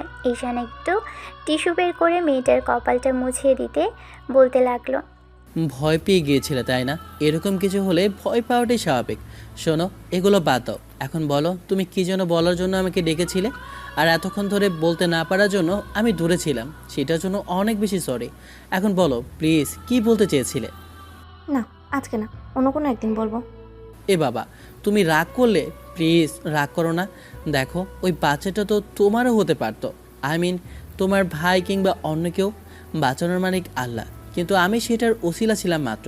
ওকে ধরতে পেরে অনেক বেশি ভালো লাগছে জানো। একটা প্রাণ আমার হাতেই আল্লাহ বাঁচিয়েছে। আমি অনেক বেশি খুশি আজকে। না, এখন বলবো না। অন্য কোনো সময় এখানে লোকজন জড়ো হচ্ছে, চলো বাসায় চলে যাই। ঈশান বারবার জিজ্ঞেস করলো মেয়েটা রাগ করেছে কিনা, কিন্তু সামিয়া সেই কথা বলল। দুজনে বাসায় চলে গেল। আশেপাশে এলাকাতে সব জায়গায় এই বিষয়টা নিয়ে পুরো 7টা দিন আলাপ আলোচনা চলল। আর ঈশানকে তো পুরো এলাকার লোকজন চিনে ফেলেছে, আর চিনলেই বলেছে এই ছেলেটাই বাঁচিয়েছে। এই 7টা দিন সামিয়া তেমন বাসা থেকে বের হয়নি, একা একাই থেকেছে আর কেমন যেন সব কিছু থেকে দূরে থেকেছে। আর মেয়েটাকে না দেখে ঈশানের তেমন ভালো লাগেনি। ঈশানকে দেখলেই এড়িয়ে চলে গেছে। তবে কেমন স্নিগ্ধ আর শান্ত লেগেছে ওকে। আগেকার মতো সে রাগী আর জেদি চঞ্চল টাইপের না থাকলেও কেমন যেন প্রকৃতির মতো শান্ত আর শুভ্র হয়ে গেছে। ঈশান কথা বলার চেষ্টা করলেও মেয়েটা তেমন করে কথা বলেনি, হয়তো ওর সাথে কথা বলতে চায় না। ঈশান প্রত্যেক দিন সকালে সকালে বাসার সামনে দাঁড়িয়ে থেকেছে আর সামিয়ার জন্য অপেক্ষা করেছে, কিন্তু মেয়েটা আসেনি। ভেবেছে যে কলেজে আর যাবে না। ঈশান একা একাই গিয়েছে। বিকেলে ক্রিকেট খেলার সময় দেখেছে ব্যালকনিতে দাঁড়িয়ে ওর দিকে ফ্যালফ্যাল করে তাকিয়ে থাকতে। তারপর ওদের ক্রিকেট খেলা শেষ হলে সন্ধ্যার মুখে ছাদে গিয়ে দাঁড়িয়ে থাকতো। ঈশান ভাবলো মেয়েটার কি হলো? তাহলে কি ওর উপর সেদিনের বিষয়টা নিয়ে রাগ করলো? তাহলে এখন কি করবে ভাবছিল বিষয়টা নিয়ে। অন্যদিকে সামিয়া বেডে পা তুলে বসে কিছু একটা মনোযোগ দিয়ে ভাবছিল। এরই মাঝখানে ওর বোন এসে বলতে আরম্ভ করলো, কি ভাবছিস শ্রেয়াপু? কয়েকদিন যাবৎ দেখছি কেমন চুপচাপ হয়ে গেছিস। সেদিনের পর থেকে আর তেমন করে কোথাও যাচ্ছিস না, আবার কী সব ভাবছিস বলতো? আমি না অনেক ভালো একজনকে পেয়ে গেছি, যে আমার মনের মতো। এতদিন ধরে যাকে খুঁজেছি, এতদিন ধরে যার জন্য অপেক্ষা করেছি, সে আমারই সামনে ছিল, কিন্তু আমি বুঝতেই পারিনি। জানিস বোন? কাকে পেয়ে গেছো? আর কী সব আজে বাজে কথা বলছিস? অন্তত আমাকে বল। সব বিষয়ে সব সময় লুকিয়ে গেলে কি ভালো লাগে বলো? এত ইন্টারেস্টিং বিষয়টা না বললে কেমন হয় বলো তো? সব কিছু তো শুনতে হবে না। তুই এক কাজ কর, একটু বাদেই ঈশানকে ছাদে ডেকে দিবি। বলবি আমি দেখা করতে বলেছি, আমি ওর সাথে একটু কথা বলবো। তাহলে কি ঈশান ভাইয়া?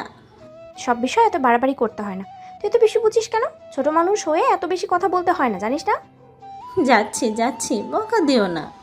ঈশানকে একা আসতে বলবি, আর কাউকে যেন না আনে। সোনিয়া চলে গেল। অন্যদিকে ঈশান নিজে ক্রিকেট খেলছিল। এরই মাঝখানে আর চোখে দেখলো সোনিয়া এসে দাঁড়ালো সেখানে। তারপর আবারও ছেলেটা খেলায় মনোযোগ দিতে গেলে এরই মাঝখানে সোনিয়া বলতে লাগলো, ভাইয়া, তোমাকে একটা কথা বলার ছিল, একটু খেলাটা রাখো না? পরে বলো আপু, এখন ব্যাটিং করছি, পরে না হয়। কথাটা আমার না, আপুর। আপু তোমাকে দেখা করতে বলেছে, এক্ষুনি যেতে বলেছে, না হলে অনেক রেগে আছে, কিছু একটা বলতে চাইছে। যদি না শোনো তাহলে কিন্তু ঝামেলা হয়ে যাবে।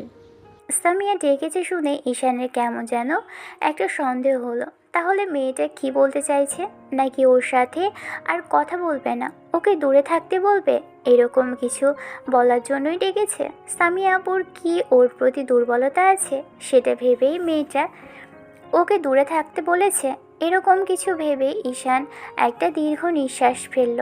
ছেলেটা ব্যাটটা একটা বিচির হাতে দিয়ে জিজ্ঞেস করলো কোথায় যেতে হবে। সোনিয়া ওকে জানালো ছাদে যাওয়ার কথা। ঈশান গুটি গুটি পায়ে হেঁটে ছাদে উঠল। সেই পুরো 5 তলার উপরে উঠে দেখলো সামিয়া একদম রেলিং ঘেঁষে দাঁড়িয়ে আছে। যতগুলো সিঁড়ি বেয়ে উঠেছে ততগুলো প্রশ্ন মনে এসে ভিড় করেছে। তাহলে কি মেয়েটা ওকে এমন কিছু বলতে চায় যেটা শোনার পর ঈশান আর কখনো সজ্ঞানে ওর সামনে যাবে না, কিংবা এর থেকে দূরে থাকতে চাই? এরকম সব প্রশ্ন নিয়ে এসে ঈশান সামিয়ার পিছনে দাঁড়ালো। কারো উপস্থিতি টের পেয়ে সামিয়ার পিছনে ফিরতেই দেখলো ঈশান দাঁড়িয়ে আছে। ঈশানের চোখে মুখে আশঙ্কার ছাপ, একদম ফ্যাকাশে হয়ে আছে মুখটা। সামিয়াকে স্নিগ্ধ লাগছে, বেশ খানিকটা হাসি খুশি আর সতেজ লাগছে। মনে হয় খুব বেশি খুশি আজ। ঈশান তারপরও হাসলো না আর জিজ্ঞেসও করলো না। তবে খেয়াল করে দেখলো সামিয়ার অব্যক্ত এলোমেলো কোমর ছাড়িয়ে চুলগুলো বাতাসে উড়ছে। 5 তলার উপরে আজ বেজায় বাতাস। এবার সামিয়া আরেকটু এগিয়ে আসলো। ঈশান এবার কিছু একটা ভেবে বেশ খানিকটা মিইয়ে যাওয়া কণ্ঠে বলল, তুমি আমাকে ডেকেছিলে, কিছু বলতে চাইছো আপু? হ্যাঁ, তবে এই আপুটা বাদ দিতে হবে। আজকের পর থেকে আর কখনো আপু বলবে না, নাম ধরে ডাকবে, আর না হয় তুমি করে বলবে। কি বলার জন্য ডেকেছো সেটা বলো। বলতে চাইছি অনেক কিছুই, সেদিনই বলতে চেয়েছিলাম, কিন্তু ওরকম একটা পরিস্থিতিতে আর বলার মতো ইচ্ছেই ছিল না। অনেক বেশি ভয় পেয়ে গিয়েছিলাম। ওরকমভাবে কখনো বাজে পরিস্থিতি চোখের সামনে থেকে দেখিনি, তাই ভাবতে পারিনি যে কথা বলার শক্তিটুকু হারিয়ে যাবে। দেখো, এই 6 মাস যাবৎ আমি অনেক ভেবেছি, আর ভেবেচিন্তে দেখেছি তোমার আমার মাঝে প্রথমে ঝামেলা, তারপর ভাব, আর তারপরে বন্ধুত্ব। সব মিলিয়ে এক প্রকার একটা দোটানার মধ্যেই ছিলাম। আমি অনেক কিছুই ভেবেছি, আবার অনেক কিছুই মনের থেকে মুছেও ফেলতে চেয়েছি, কিন্তু মনকে সবসময় মানানো যায় না। মন তো এক প্রকার বিহায়া, যতটা চেষ্টা করি ততই সে বাঁধন ছাড়া হয়। চেষ্টা করেছিলাম তোমার থেকে দূরে সরিয়ে রাখতে, কিন্তু পারিনি। দিন শেষে তোমার প্রতি অনুভূতি, ভালোবাসা আর অনুভব সৃষ্টিও করেছে। আর সেদিন যখন আমাকে বাঁচালে, তখন থেকেই ভাবছিলাম এরকম একটা মানুষই আমার লাইফে চাই, যে আমাকে সেভ করবে, ভালোবাসবে, বুক দিয়ে আগলে রাখবে। সেদিন যখন ওই বাচ্চাটাকে তুমি বাঁচালে ওরকম করে, তখন তো মনে হয়েছে আমি আমার জীবনের শ্রেষ্ঠ মানুষটাকে পেয়েছি, যে মানুষ আমার লাইফে আসলে আমাকে নিজের থেকেও বেশি ভালোবাসবে, আমাকে সবসময় নিজের থেকেও বেশি প্রাধান্য দেবে। তবে আমি এত ভালোবাসা চাই না, আমাকে সামান্য একটু ভালোবাসলেই হবে।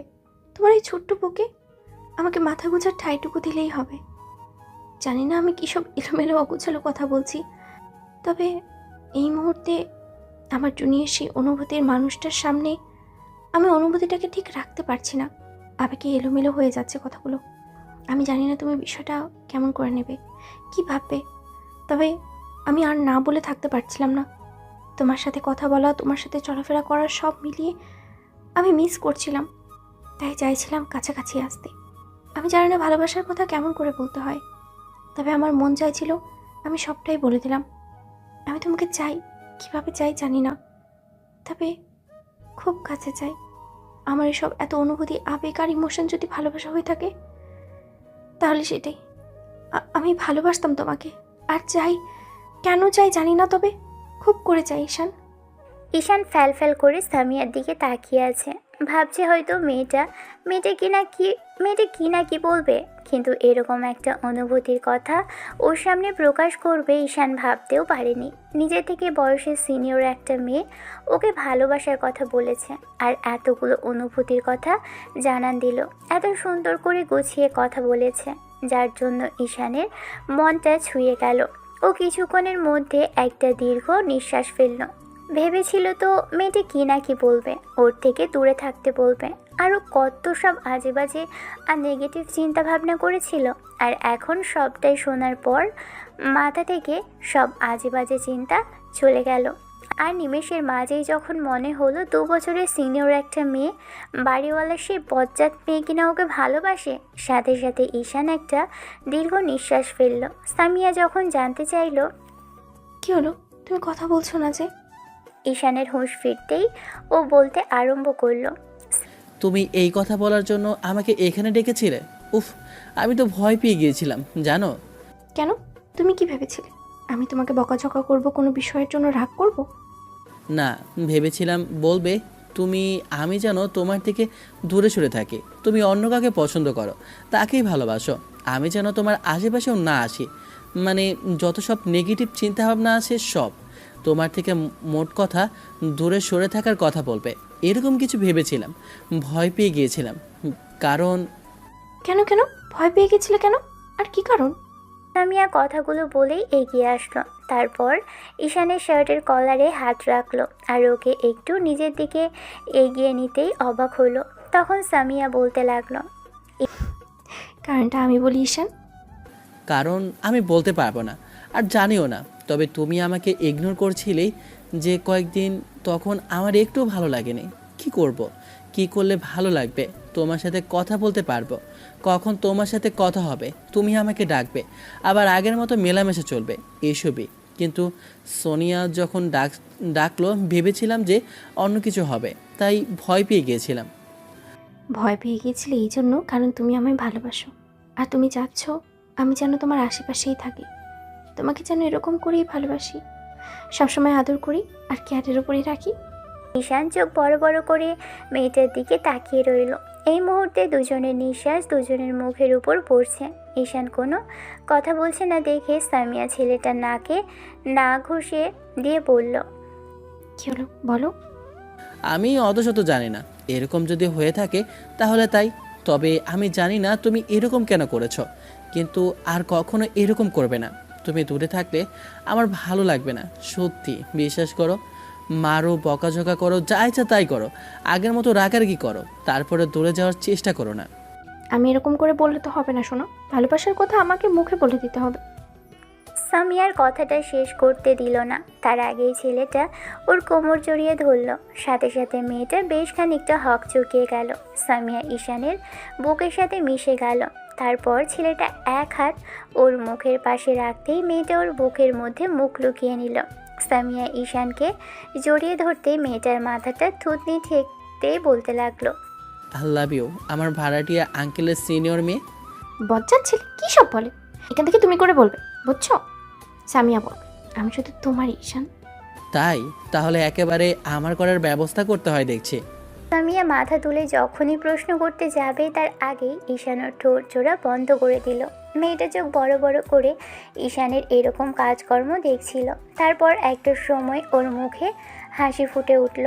মেয়েটা ঈশানের শার্টের কলার দু হাতে আঁকড়ে ধরে রেসপন্স করতে লাগলো, ভালো থাকুক ভালোবাসা। সব গল্প একই রকমভাবে শেষ করলে আপনাদের কাছে ভালো লাগবে না, তাই এই গল্পটা একটু অন্যরকম করে শেষ করা হয়েছে। দেখা হচ্ছে অন্য কোনো দিন অন্য কোনো গল্পে। ততদিন পর্যন্ত সুস্থ থাকবেন, ভালো থাকবেন, আমাদের সাথেই থাকবেন। ধন্যবাদ। আল্লাহ হাফেজ।